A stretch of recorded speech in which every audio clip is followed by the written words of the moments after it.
നമസ്കാരം.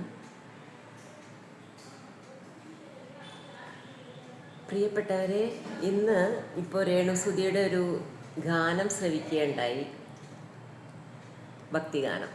അപ്പോൾ അതിൻ്റെ താഴെയുള്ള ഒരു കമൻ്റാണ് പെട്ടെന്ന് തന്നെ എനിക്കൊരു വീഡിയോ ഇടണമെന്ന് തോന്നിക്കാൻ കാരണം. അതിൻ്റെ താഴെയുള്ള കമൻറ്റ് ഇപ്രകാരമായിരുന്നു: ഇപ്പോൾ നിൻ്റെ വസീകരപ്പാട്ടൊന്നും പാടുന്നില്ലേ? നീ വസീകരപ്പാട്ടും വട കാണിക്കലൊക്കെ ആയിരുന്നല്ലോ. ഇപ്പോൾ ഈ അസുഖം വന്നതുകൊണ്ടാണോ നീ ഈ ഭക്തിഗാനം പാടുന്നത്? എൻ്റെ വസീകരപ്പാട്ടൊക്കെ എവിടെ? അങ്ങനെ ഒരു ചോദ്യം.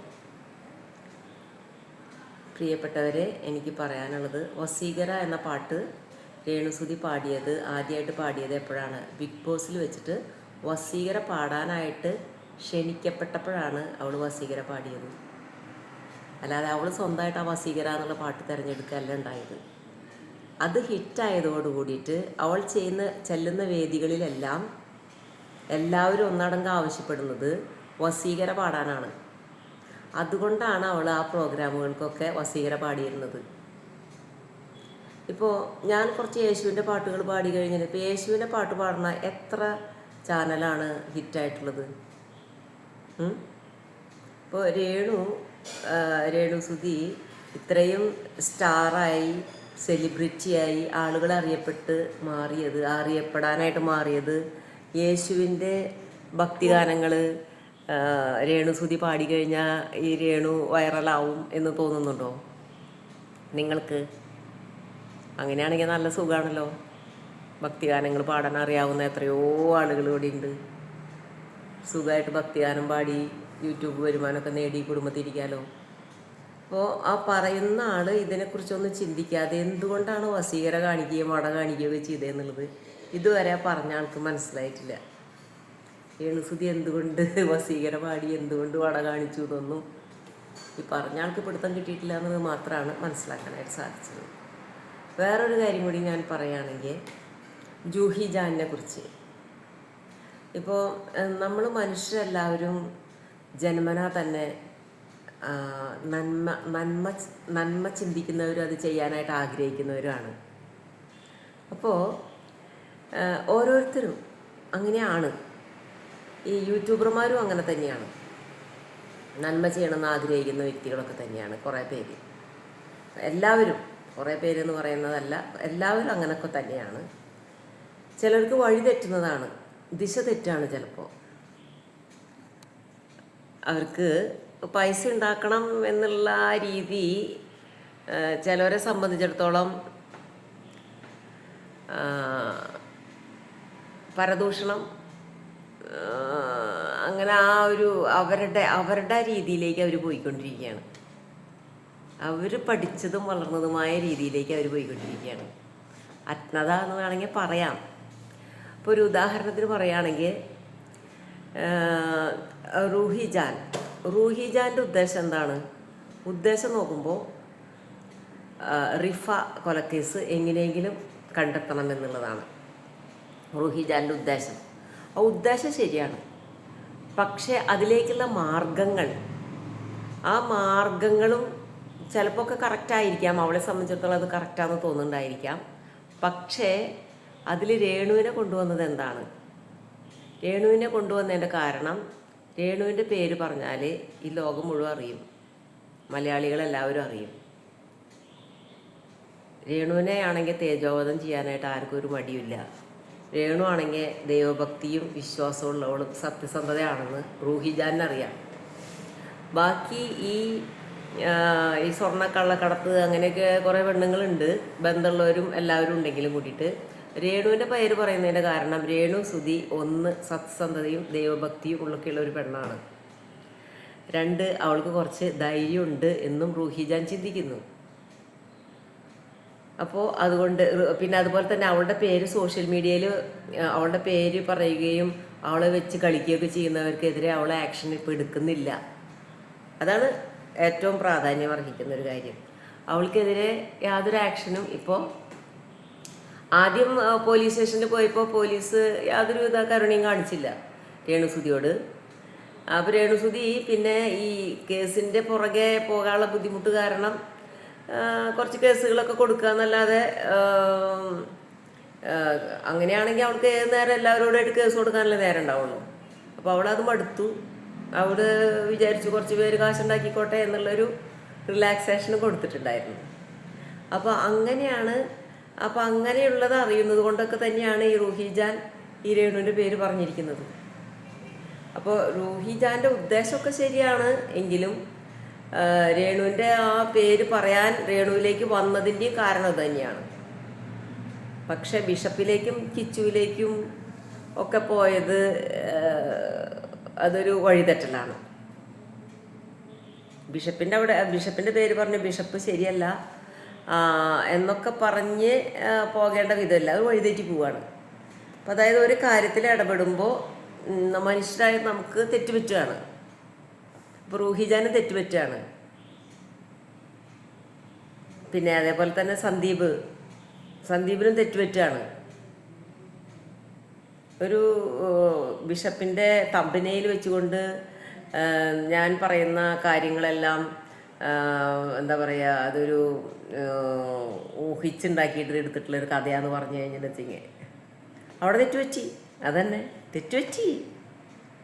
ബിഷപ്പിൻ്റെ തമ്പനയിൽ വെച്ചുകൊണ്ട് പറയാണ് സന്ദീപ്, ഞാൻ പറയുന്ന കഥയ്ക്ക് ആരോടെങ്കിലും സാമ്യം തോന്നുകയാണെങ്കിൽ അത് എൻ്റെ കുഴപ്പമല്ല എന്ന് പറഞ്ഞിട്ടൊരു കഥ പറയാണ്. അതിന് പ്രിപ്പറേഷൻ പോയി, കയ്യിൽ നിന്ന് പോയി, താത്തയ്ക്ക് കയ്യിൽ നിന്ന് പോയി. താത്ത പിന്നെ താത്തയുടെ കാര്യം ഞാൻ നോക്കുമ്പോൾ കയ്യിൽ നിന്ന് പോയ ഒരു സംഭവമാണ്. ആള് മൊത്തത്തിൽ ഒന്നും കൂടി പരിഷ്കരിക്കാനുണ്ട്, എന്താണ് താൻ ചെയ്യുന്നതെന്നൊന്ന് ചിന്തിക്കാനുണ്ട്. അത് ഞാൻ പറയുകയാണെങ്കിൽ നമ്മുടെ മഞ്ജു പിള്ളയുടെ കാര്യം പറഞ്ഞപ്പോൾ അത് ജനശ്രദ്ധ പിടിച്ചു പറ്റിയത്. ഈ മഞ്ജു പിള്ളയുടെ മകള് ഇതുപോലെ ആ ഒരു ഡ്രസ്സ് ഇട്ടിട്ട് നമ്മുടെ കേരളത്തിലൂടെ നടന്നു പോകാൻ വേണ്ടിയിട്ടാണോ ആ ഡ്രസ്സ് ഇട്ടിട്ടുള്ളത്? ഇതിനെതിര് പറയുന്നവർ ചിന്തിക്കേണ്ട ഒരു കാര്യം, എന്താണ് ഇതിൻ്റെ പിന്നിലുള്ള കാര്യം? അഡ്വർടൈസ്മെൻ്റ് എന്നുള്ളൊരു കാര്യമാണ്. മോഡലിങ്ങും അഡ്വർടൈസ്മെൻറ്റും ഇപ്പോൾ എമർജിങ് ആണ്. നമ്മുടെ എപ്പോഴൊക്കെ ബിസിനസ് വന്നോ, ഇപ്പോൾ ഈ യൂട്യൂബ് എന്തിൻ്റെ വരുമാനത്തിലാണ് പിടിച്ചു നിൽക്കുന്നത്? അഡ്വർടൈസ്മെൻറ്റിൻ്റെ വരുമാനത്തിലാണ്. ഒരുവിധം എല്ലാ മീഡിയകളും അഡ്വർടൈസ്മെൻറ്റ് കമ്പനികൾ നൽകുന്ന വരുമാനത്തിലാണ് പിടിച്ചു നിൽക്കുന്നത്. ഈ അഡ്വർടൈസ്മെൻറ്റ് കമ്പനികൾക്കാകട്ടെ അവരുടെ ഉൽപ്പന്നം വിറ്റു പോകണമെങ്കിൽ അതിന് ഓരോ മോഡലുകളെ ആവശ്യമുണ്ട്. മോഡലുകൾ ഇത്തരത്തിലുള്ള വസ്ത്രം ധരിക്കുന്നത് ആളുകളുടെ ശ്രദ്ധ പിടിച്ചു പറ്റാനാണ്. കാരണം സാധാരണ ആളുകൾ ഉപയോഗിക്കുന്ന ആ ഡ്രസ്സ് ഇട്ട് കഴിഞ്ഞിട്ടുണ്ടെങ്കിൽ ശ്രദ്ധിക്കുന്നില്ല. അപ്പോൾ ഇതുപോലെ ഒരു സ്ത്രീ സൗന്ദര്യം വിൽപ്പന ചരക്കാക്കിയിരിക്കുകയാണ് അഡ്വർടൈസ്മെൻറ്റ് രംഗത്തുള്ളവർ. അപ്പോൾ അതിനവർക്ക് മോഡലുകളെ വേണം ഇൻ്റർനാഷണലി. അതുപോലെ തന്നെ ഇപ്പോൾ ബ്രേസിയറിൻ്റെ അതിൻ്റെയൊക്കെ പരസ്യത്തിൽ അഭിനയിക്കണമെന്ന് വെച്ചെങ്കിൽ ഇതുപോലെയുള്ള അല്പമാത്ര വസ്ത്രം ധരിച്ചിട്ടുള്ളവർ തന്നെ ആയിരിക്കണം. പല ബിസിനസ്സുകളും ആ തരത്തിലുള്ളതുണ്ട്. അതിനൊക്കെ അത്തരത്തിലുള്ള അതാരെങ്കിലും ചിന്തിക്കുന്നുണ്ടോ? ഈ മഞ്ജു പിള്ളയുടെ മകള് ഈ ഡ്രസ്സ് ഇട്ടിട്ട് ഒരു മോഡലിങ്ങിന് നിന്നതല്ലേ, അല്ലാതെ അതിട്ടിട്ട് വഴി കൂടെ പോയൊന്നുമില്ലല്ലോ. അത് മോഡലിംഗ് ആണ്. നമ്മളിപ്പോൾ വാങ്ങിക്കുന്ന ഒരു ബ്യൂട്ടി സോപ്പാകട്ടെ, ഒരു ബ്യൂട്ടി ഐറ്റം ആകട്ടെ, അതിൽ പ്രിൻ്റ് ചെയ്തിട്ടുള്ള പെണ്ണുങ്ങളുടെ ഡ്രസ്സ് എങ്ങനെയുള്ളതായിരിക്കും? അവരൊരു മോഡലാണ്. ആ മോഡലിംഗ് എന്ന് പറയുന്നത് ഇപ്പോൾ അതെ ശിവന് മോഡൽ ആവശ്യമുണ്ട്. ശിവൻ ഒരു മോഡലല്ലേ, ഒരാൾ മോഡലിൽ നിന്നിട്ട് എടുക്കുന്ന പിക്ചറല്ലേ ശിവൻ്റെ, വരയ്ക്കുന്നതല്ലേ. യേശു മോഡലല്ലേ. എത്രയോ തരത്തിലുള്ള യേശുകളുണ്ട്. എല്ലാവരും മോഡലിംഗ് അല്ലേ നിൽക്കണേ. അപ്പോൾ ഒരു മോഡലിംഗ് എന്ന് പറഞ്ഞിട്ടുണ്ടെന്ന് വെച്ചെങ്കിൽ ബിസിനസ്, മതം, ഇതിലൊക്കെ മോഡലിംഗ് എന്ന് പറയുന്ന ഒരു സംഭവമുണ്ട്. ആ മോഡലിംഗ് എന്ന് പറയുന്ന ജോലിയാണ് ഈ മഞ്ജു പിള്ളയുടെ മകൾ ചെയ്തത്. ആ ജോലിയാണ് ഇത്തരത്തിലുള്ള ഡ്രസ്സ് ഇട്ടിട്ടുള്ള ഒരു പിക്ചർ കാണിക്കുന്നത് വഴി അത്തരത്തിലുള്ള ഡ്രസ്സ് ഇട്ട് പോലും മോഡലിങ്ങോ അഡ്വർടൈസ്മെൻറ്റിനോ അഭിനയിക്കാനായിട്ട് അവൾ തയ്യാറാണെന്നുള്ളതാണ് അതിൻ്റെ അർത്ഥം. അതിന് ആരിനെയാണ് കുറ്റം പറയേണ്ടത്? മഞ്ജു പിള്ളയുടെ മകളിനെയാണോ കുറ്റം പറയേണ്ടത്? അതോ ബിസിനസ്സുകാരെയാണോ കുറ്റം പറയേണ്ടത്? അതോ ഇതുപോലെ ഉൽപ്പന്നങ്ങൾ വാങ്ങി ഉപയോഗിക്കരുത്. ഇപ്പം ലിപ്സ്റ്റിക്കിൻ്റെ പരസ്യത്തിൽ ഈ തെറി പറയുന്ന ഈ താത്ത ഇട്ടിരിക്കുന്ന ഡ്രസ്സുകൾ സ്ലീവ്ലെസ്, അതുപോലെ തന്നെ മേക്കപ്പ്, അതുപോലെ തന്നെ ലിപ്സ്റ്റിക്ക്, ഇതൊക്കെ ഇട്ടിട്ടുണ്ട്. അപ്പം ഇതിൻ്റെ ഈ ബ്യൂട്ടി പ്രോഡക്ട്സിൻ്റെ ഒക്കെ പരസ്യത്തിൽ ഇട്ടിട്ടുള്ള ആ ചിത്രങ്ങൾ എന്തൊക്കെയായിരിക്കും? ഇതുപോലെ അല്പവസ്ത്രധാരികളായിട്ടുള്ള സ്ത്രീകൾ പരസ്യം നൽകിയിട്ടുള്ളതാണ് ഈ ബ്യൂട്ടി പ്രോഡക്ട്സാണ് നമ്മൾ ഉപയോഗിക്കുന്നത്. അപ്പോൾ ഈ ഷെഫീന എന്ന് പറയുന്ന ഈ യൂട്യൂബർ എന്തെങ്കിലും ബ്യൂട്ടി പ്രോഡക്റ്റ് ഉപയോഗിക്കുന്നുണ്ടെങ്കിൽ, ഇതുപോലെയുള്ള ഡ്രസ്സിന് എതിരെ സംസാരിക്കാനുള്ള ആർജവം ഉണ്ടാകണമെങ്കിൽ ഇതുപോലെയുള്ള പ്രോഡക്റ്റുകൾ ഉപയോഗിക്കരുത്. അങ്ങനെ ഉപയോഗിക്കരുത് എന്ന് വയ്ക്കാൻ മാത്രമേ സാധിക്കുള്ളൂ. നിങ്ങൾ ഈ സദാചാരം പറയുന്ന ആളുകൾ ഈ പ്രൊഡക്ട്സുകൾ ഉപയോഗിക്കുന്നുണ്ടെങ്കിൽ അത് ബിസിനസ്സിനെ പ്രോത്സാഹിപ്പിക്കുകയല്ലേ? ഇൻഡയറക്റ്റായിട്ട് അങ്ങനെ ആ ബിസിനസ്സിനെ, ഈ ഇതുപോലെയുള്ള മോഡലിംഗ് ബിസിനസ്സിനെയൊക്കെ പ്രോത്സാഹിപ്പിക്കുകയാണ് നമ്മൾ ചെയ്യുന്നത്. നിങ്ങൾക്ക് അത്രയേറെ ഇതിനോട് ഒരു പ്രത്യേക വിരോധം ഉണ്ടെന്ന് വെച്ചെങ്കിൽ ഈ വിധത്തിലുള്ള പ്രോഡക്ട്സ് ഉപയോഗിക്കരുത്. ഗാന്ധിജിയൊക്കെ ഇതുപോലെ തന്നെ ബഹിഷ്കരണ സമരം ചെയ്തിട്ടില്ലേ? അതാണ് അതിൻ്റെ ശരിയായിട്ടുള്ള രീതി. അല്ലാതെ ഇത്തരത്തിൽ പരസ്യം ചെയ്യുന്ന പ്രോഡക്ട്സ് നമ്മൾ ഉപയോഗിക്കുകയും സ്ത്രീകളുടെ സൗന്ദര്യം ഉപയോഗിച്ച്, നഗ്ന സൗന്ദര്യം ഉപയോഗിച്ച് പരസ്യം ചെയ്യുന്ന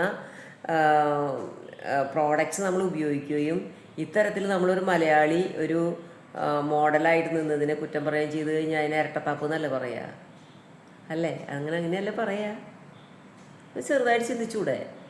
അതല്ലേ അതിൻ്റെ ശരി? അപ്പോൾ നമുക്കൊക്കെ ഒരു ചിന്താശേഷി നഷ്ടപ്പെട്ട പോലെയൊക്കെ ചിലപ്പോൾ.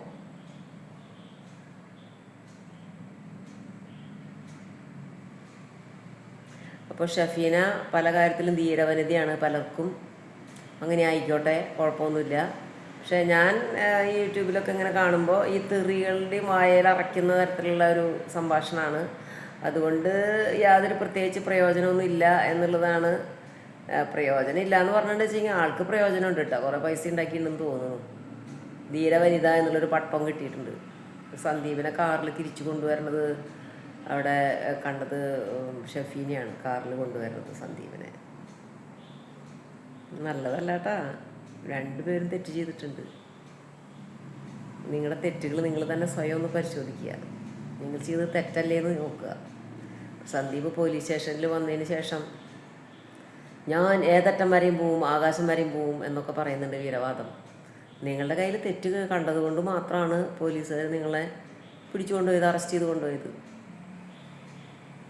ഇപ്പോൾ ഒരു കള്ളക്കേസ് അല്ലെങ്കിൽ ഒരാൾ കൊടുക്കുകയാണെങ്കിൽ പോലീസിന് അതിൽ യാതൊരു കാമ്പും കാര്യവും ഇല്ലയെന്ന് തോന്നുകയാണെങ്കിൽ അറസ്റ്റ് ചെയ്യില്ല. അപ്പോൾ ആ പരാതി കൊടുത്ത ആൾ കൊടുത്ത തെളിവനുസരിച്ച് എന്തൊക്കെയോ ചെയ്യണം, എന്തൊക്കെയോ ആളിനെ മാനിക്കണം, ആൾ പറയണതിൽ എന്തോ ഒരു കാര്യം ഉണ്ട് എന്ന് മനസ്സിലാക്കിയത് കൊണ്ട് തന്നെയാണ് പോലീസ് ഉദ്യോഗസ്ഥന്മാർ സന്ദീപിനെ അറസ്റ്റ് ചെയ്ത് കൊണ്ടുപോയത്, ജാമ്യത്തിൽ വിട്ടത്. താക്കീത് നൽകിയിട്ടുണ്ട്. ആദ്യം അവർ താക്കീതാണ് നൽകുക. അപ്പോൾ താക്കീത് ഇതിന് മേലിൽ ഞാൻ ആവർത്തിക്കരുതെന്ന് താക്കീത് കൊടുത്തിട്ടുണ്ട്. അതായത് ആളുകളെ തേജോവധം ചെയ്യുമ്പോൾ സൂക്ഷിക്കണം എന്നുള്ള താക്കീത് ആൾക്ക് കിട്ടിയിട്ടുണ്ട്. അതായത് വാക്കുകൾ സൂക്ഷിച്ച് ഉപയോഗിക്കണം. ഒരാളുടെ സ്വാതന്ത്ര്യം എന്ന് പറയുന്നത് വേറൊരാളുടെ മൂക്കിൻ്റെ അവിടെ വരെ ഉള്ളൂ എന്നുള്ളത് ചിന്തിച്ചിട്ട് വേണം യൂട്യൂബർമാരായാലും ആരായാലും പ്രവർത്തിക്കേണ്ടത്. ആരെയും എന്തും പറയാം ചെയ്യാം എന്നൊന്നും ചിന്തിക്കരുത്.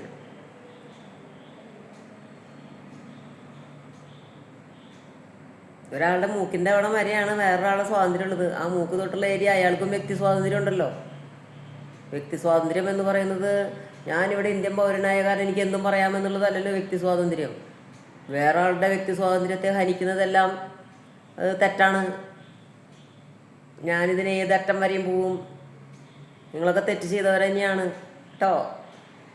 സന്ദീപായാലും താത്തയായാലും ഒക്കെ ഭയങ്കര ഗൗരവമായിട്ടുള്ള തെറ്റുകൾ ചെയ്തിട്ടുള്ളവർ തന്നെയാണ്. നിങ്ങളെ പോലീസ് വെറുതെ വിട്ടു വെച്ചാലും കൂടി നിങ്ങളുടെ മനസാക്ഷി നിങ്ങളെ വെറുതെ വിടില്ല. നിങ്ങളെ നിങ്ങൾ തന്നെ കുറ്റം വിധിക്കും. ഉറപ്പാത്. നിങ്ങളെ കുറ്റം വിധിക്കുന്നത് നിങ്ങളാണ്. പല സ്ഥലത്തു നിന്നും പോലീസിൽ നിന്നും കേസിൽ നിന്നൊക്കെ നിങ്ങൾ ചിലപ്പോൾ രക്ഷപ്പെട്ടേക്കാം. പക്ഷെ സന്ദീപും ഷെഫീനെയും വളരെയധികം ശ്രദ്ധിക്കണം. നിങ്ങളുടെ മനസാക്ഷിയാണ് നിങ്ങളെ കുറ്റം വിധിക്കുക. നിങ്ങൾക്ക് ഭയങ്കര അസ്വസ്ഥതയുണ്ടാവും, സമാധാനക്കേടുണ്ടാവും. സമാധാനം എന്താണെന്ന് നിങ്ങൾക്ക് അറിയില്ല. അതാണ് ഇങ്ങനെയൊക്കെ ചെയ്യുമ്പോഴുള്ളൊരു കുഴപ്പമുണ്ടാവും കേട്ടോ. നമ്മുടെ സ്വന്തം സമാധാനം കളഞ്ഞിട്ട് നമ്മൾ എത്ര പൈസ ഉണ്ടാക്കിയിട്ട് എന്താ കാര്യം? നിങ്ങൾ സത്യത്തിന് വേണ്ടി ജീവത്യാഗം ചെയ്യുന്നവരൊന്നുമല്ല. ആരൊക്കെയോ എന്തൊക്കെയോ പറയുന്നത് കേട്ടിട്ട് ചിന്തയില്ലാതെ പ്രവർത്തിക്കുന്നവരാണ് രണ്ടുപേരും. ഒന്നും കൂടി ചിന്തിച്ചിട്ടൊക്കെ ഇനി യൂട്യൂബിൽ വീഡിയോ ചെയ്യാനായിട്ട് രണ്ടുപേരും ശ്രമിക്കുക. അത് മാത്രമേ എനിക്ക് പറയാനുള്ളൂ രണ്ടുപേരോടും. ഒന്ന് ചിന്തിക്കുക. നിങ്ങൾ നല്ല ആൾക്കാരൊക്കെ തന്നെയാണ്. പക്ഷെ വായിൽ നിന്ന് വരുന്ന വാക്കുകൾ മറ്റുള്ളവരുടെ വ്യക്തി സ്വാതന്ത്ര്യത്തെ ഹനിക്കുന്നുണ്ടെങ്കിൽ നിങ്ങൾ ചെയ്യുന്നത് തെറ്റാണ്. നിങ്ങളുടെ മനസാക്ഷി എന്ന കോടതിയിൽ നിങ്ങളുടെ മനസാക്ഷിയൊക്കെ ചിലപ്പോൾ മരവിച്ച് പോയിണ്ടാവും. പക്ഷെ അത് അധികം കാലമില്ല. എല്ലാവർക്കും വെച്ചിട്ടുള്ള ചില കാര്യങ്ങളുണ്ട് ഈ ലോകത്ത്.